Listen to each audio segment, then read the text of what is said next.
Welcome to The Explainer. Today, we're breaking down a really compelling video from the YouTube channel The Alpha Path that makes a direct case for Christianity.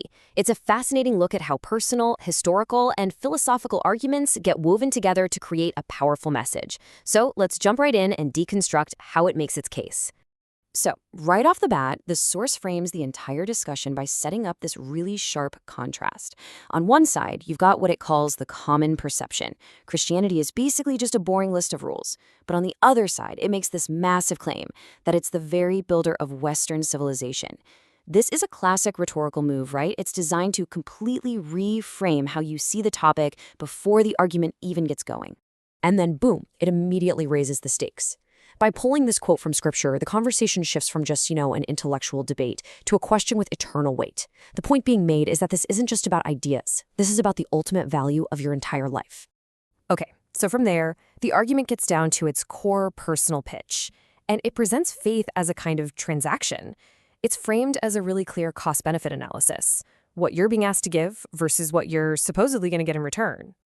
Now, what's really interesting here is how the video talks about these so-called costs. It doesn't hide them. It lists out concrete sacrifices, your time, your money, your impulses.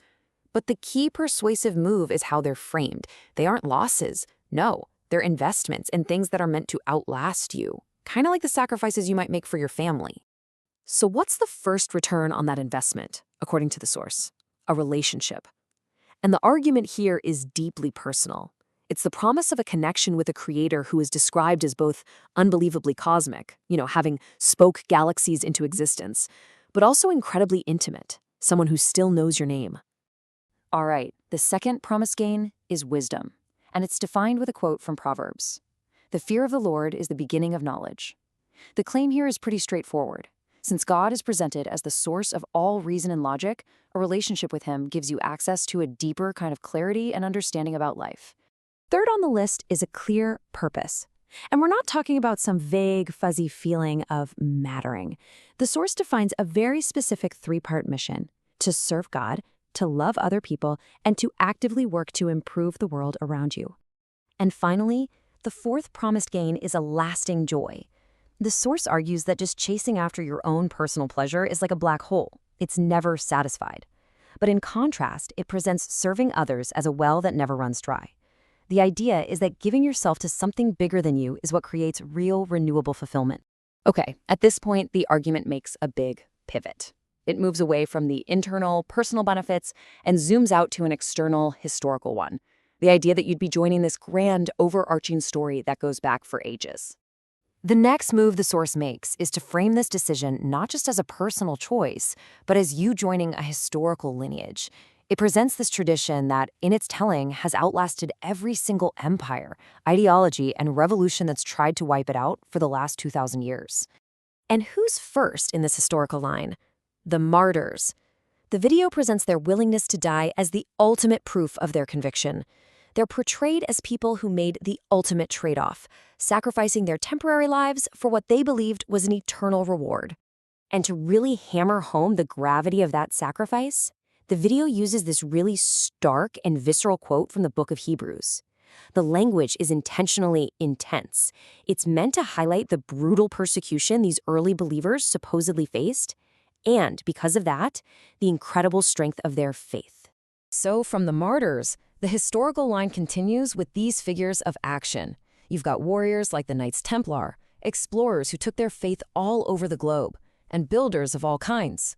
They're all presented as part of this continuous chain of people who fought, explored, and built civilizations for a cause they felt was bigger than themselves.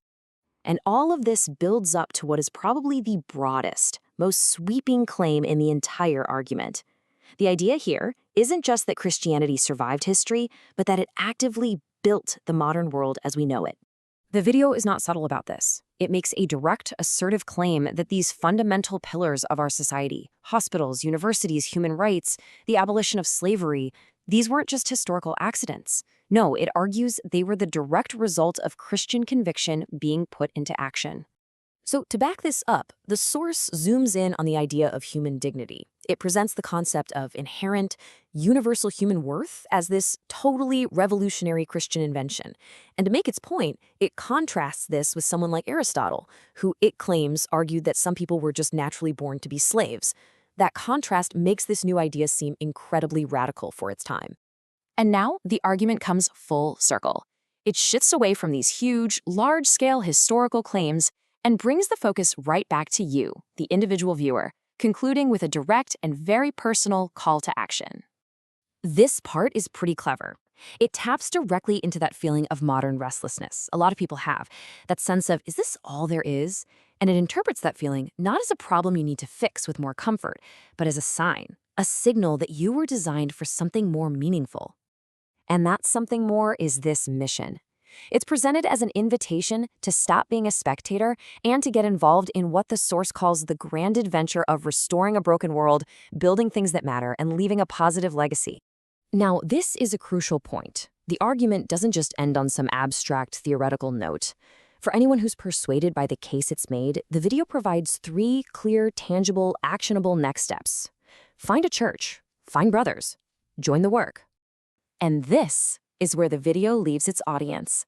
It reframes the entire proposal with one final provocative question. The choice is no longer presented as one of just intellectual belief, but as one of active participation versus passive observation. It's a choice between watching from the sidelines or deciding to join the work.